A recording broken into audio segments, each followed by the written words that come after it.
સરકારી આયુર્વેદિક હોસ્પિટલ આયોજિત આજે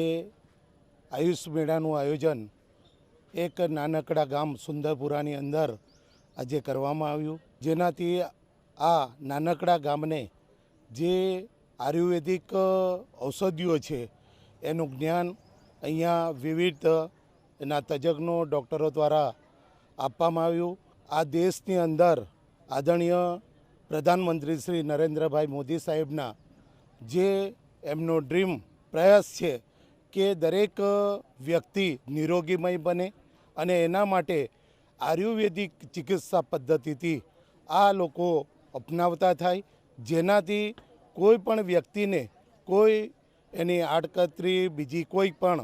એને અસર આ આયુર્વેદિક ઔષધિઓથી કોઈ શરીરમાં બીજી અસરો આડકતરી થતી નથી અને જડ મૂળથી રોગનું નિદાન કરવાનું કામ એ આયુર્વેદિક ઔષધિથી કરવામાં આવે છે। આજે આપણા વડાપ્રધાનશ્રીએ યોગ દિવસ પણ આપણને મનાવતા કર્યા છે કે યોગ આપણા જીવનની અંદર કેટલો મહત્ત્વનું પાસું છે અને એટલા માટે આપણે સૌ દરેક